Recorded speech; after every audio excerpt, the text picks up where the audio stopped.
Have you found yourself in a situation where you have put in a lot of effort, time, man hours towards a certain goal, professional goal, towards a certain role or towards a certain promotion, and it goes to someone else?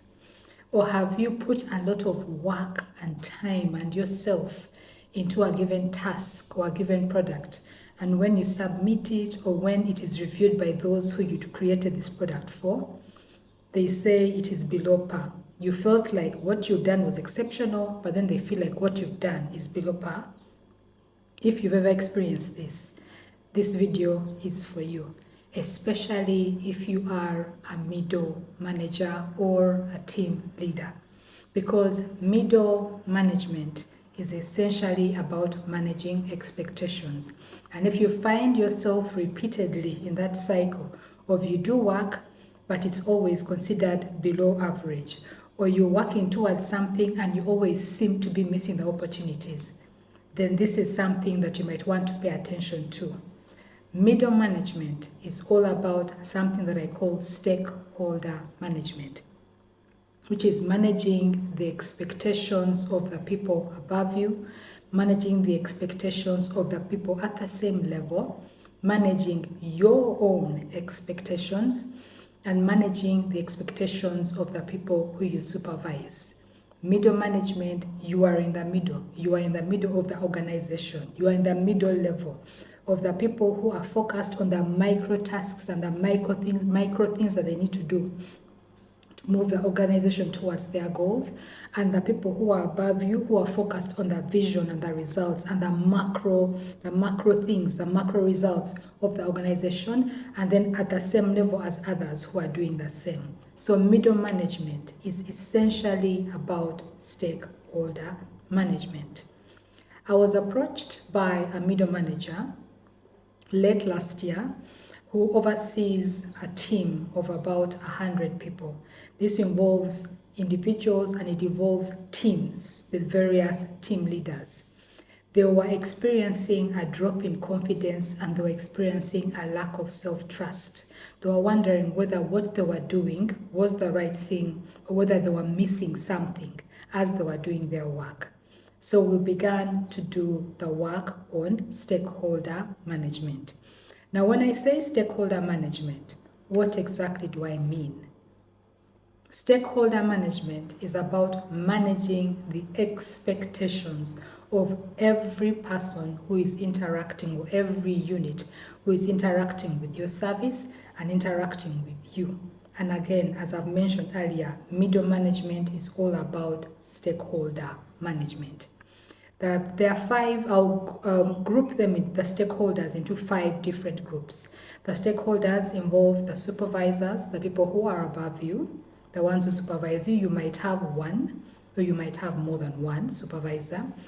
The stakeholders include your peers, other middle managers at the same level who you interact with as you go about your day-to-day activities. The stakeholders include you. You need to manage your expectations as well and to understand yourself as well. The stakeholders include the team that you lead, the people who you're supervising. What are their expectations of you? And number 5 is the others, the stakeholders who you interact with either once a year or twice a year or thrice a year. That's the auditors, the external consultants, reviewers, those different types of people who you interact with once in a while. You need to manage their expectations of your work, their expectations of you, their expectations of the service that you offer, so that you are on the same page whenever it is that you're interacting. Now, today, I want to talk about 2 key stakeholders. That is the supervisors, the people who are above you, and the peers, the people who are at the same level. Now, how do we manage the expectations of our supervisors? As I mentioned earlier, I was approached by a middle manager who was beginning to feel uncomfortable about their position in the organization and uncomfortable about the work that they were doing. Now, when we started to do the work and to understand a little bit more about where this discomfort was coming from, what came up was in the previous organization that they were in, they had put in a lot of time and effort and man hours and knowledge towards a certain position that was open to them, and in the end, the position went to someone else. The reason was never communicated to them, and they never ever resolved that. So they came into this new role that they had in a new organization with that question within them: why didn't I get that role? What went wrong? And they began to doubt themselves and to wonder if whatever it is that they were doing was right, or whatever it is that they were doing was sufficient where they were. So they had that discomfort whenever it is that they were doing stuff. So what we decided to do, what we agreed to do, was for them to first of all manage the supervisor, who is the person who decides whether you stay in the role, whether you get a promotion, whether you move up, or decides whether the work that you're doing is worthwhile. Now, what typically happens is at times we have a lot of suspicion and assumptions. We suspect that our supervisors are not satisfied with their work, or we suspect that they're not happy with the work that we are doing, and we assume that what we are doing meets expectations. We just assume stuff. We never ever sit down and confirm the stuff. Actually, I've found that all the middle managers who I've worked with, I've had to ask them to have a sit down with their supervisor to get on the same page. And what do you need to get on the same page about? One, the job description. While a job description, we feel like it's a solid and final document, different people read the job description differently. When they read the word ensure, what does that mean to you? What does that mean to the supervisors? You need to get on the same page. When they read the word provide, what does that mean to you? What does that mean to the supervisor? You need to get on the same page. So you need to get on the same page regarding the job description. Number two, you need to get on the same page regarding their expectations of you. Because when you got into the role, you got into the role because you are a high achiever in a certain area. And your supervisors always have it at the back of their mind that this person is going to do this thing for me in the organization. Sadly, many times they do not communicate this to you, but they are evaluating you subconsciously using that. So it helps for you to get on the same page with them as to what their expectations of you are, or what the expectation of you is, by just asking, again, not assuming or suspecting, by asking them. Number three, what is their priority this year? Or what is their priority this quarter? Yes, organizations have work plans. However, at times in that work plan, there is something that the supervisor has prioritized, which again, many times they forget to communicate. So it is up to you to approach them and find out what is your priority for us in this quarter, so that you get on the same page. You are both working towards the same goal, and in the end, when you deliver the results, they are happy because that is what they had prioritized.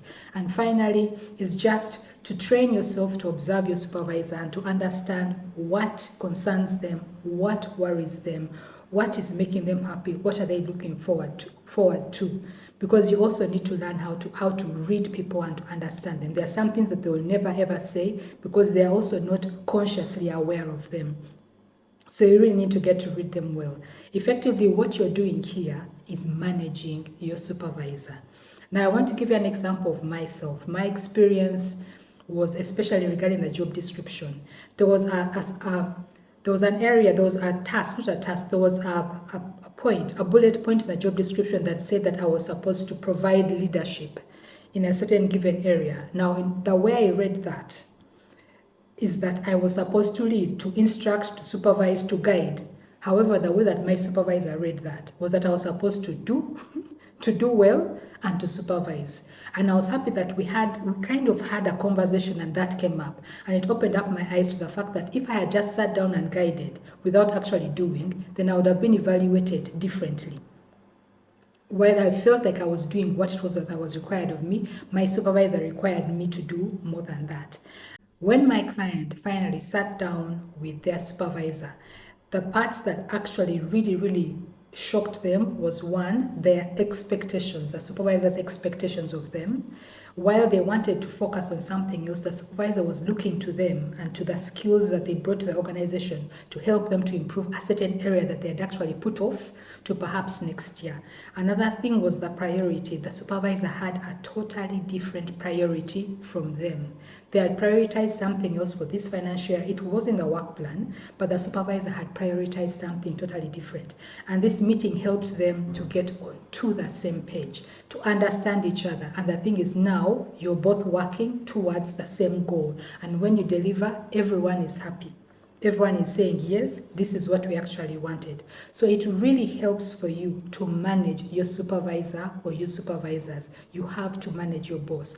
And it's not just a one-off meeting to sit down and understand and get on the same page. This is something that you need to do often, either quarterly or every 2 months, just to check in. Are we on the same page regarding this? Is this priority still the same priority? Because in spite of having formal meetings where you have discussions about the work and all that, there are things that will never ever come up in the formal meeting. But these informal meetings allow the person to relax and really get into what is it that they are feeling or what is it that they want, and to actually open up. So this is how you could manage your supervisors. Now, the second group of stakeholders that you need to manage are your peers. These are the other middle managers who you interact with often, who you do work with. The products or the services require you to have frequent interaction across the organizational units. This is a group that we usually ignore, or we don't feel like we need to actually have sit-downs and stakeholder meetings with, but they are a very important group because they feed into your work, and they also feed into, they kind of review your performance, because they report on what it is that you're doing to their supervisors also. The thing to focus on here is cooperation. Are we working together well? That is the thing to look out for. And you look at three main things here. One, communication. Is the communication sufficient and efficient? Are we communicating efficiently, and are we communicating sufficiently? Is it sufficient enough for the work we are doing? Two, the input, your input into the process. Is your input in a format that they need? Is your input timely? Is your input accurate? Are you providing value, the value that they need, the value that you're supposed to provide to the process? And the third thing is exceptions. How do you handle when things go wrong? How should you escalate that? How should you deal with exceptions too? When something goes wrong, when something is missed, when there is a certain thing that needs all you guys to drop everything and do work together. How do you manage that? So my experience with this first that I'll share is in learning that at times, while there is a formal way of doing stuff, there needs to be some kind of informal understanding on how you're going to communicate stuff. And for me, it came out when we were managing exceptions. I was in charge of a unit that dealt with standards and compliance. And when I found an issue with compliance, the formal process was to report it up and to escalate it up to the people above you and let it be managed. However, when I did that once, I found that the peer at the same level, the concerned peer, felt like they had been ambushed, and they were not happy about that. And from that, I learned that when there is an issue, when there is an exception, what I need to do is to first have an informal meeting with a concerned peer, get them on the same board, get them on the same page. And when we're on the same page, when we finally understand each other, then I can escalate the issue, or I can raise the issue and go through the formal process to raise the issue and say, this is what has been discovered. And by doing that, the peer knows what's happening, so they don't feel like they're ambushed. And that's the way that I managed my peers going forward. Whenever there was an exception, I'd first have an informal meeting with them just to let them know this is what has been found, this is what needs to be done, and then I'd go through the formal process. Now for my client, the client who I've talked to you about before, when they had these peer meetings, these stakeholder meetings with their peers, it was such an eye-opener for them. For one of the stakeholders, they actually came back to give the report, and they were almost whispering because the stakeholder had been questioning the competence of my client for about a year. And it wasn't that my client was incompetent. In the process that they work on together, what happened was my client was focused on a certain particular piece of information in the process, and my stakeholder was focused on a different type of information. They were measuring the process's efficiency and the success of the process using different parameters. And if my client had not asked the stakeholder about how their work, what their work together felt like, what the expectations were, they would have never known that their competence was being questioned. And I bet that stakeholder was reporting up to the supervisor the concerns that they had. They hadn't raised it with my client because they thought that a person at their level would know that. However, my client did not know that. And it's when the stakeholder finally told them what it was that they were looking for, the issue they had with the input from my stakeholders organization, then they knew what it was they needed to do. They knew what the gap was. They knew that they needed to also focus on this particular area of the process. So having these meetings is very, very important because, again, there are things that people will never say in a formal meeting. But within them, subconsciously, they are questioning your competence, and they might even discuss it in their unit, but they never ever tell you because they think you should know this. However, you don't. So having these meetings is important, and having them often to just check in. Are we still managing exceptions well? Are we still communicating efficiently? Is our input still meeting the requirements? It's important to have those meetings. So today we've talked about two stakeholders and how you can manage those two different stakeholders, your supervisor and your peers. There are three other groups of stakeholders that you can manage. But what I want to find out is, what has your experience been? Especially if you find yourself repeatedly in that cycle where work that you feel is exceptional is questioned, or you keep missing opportunities. Have you ever considered that you may need to do stakeholder management?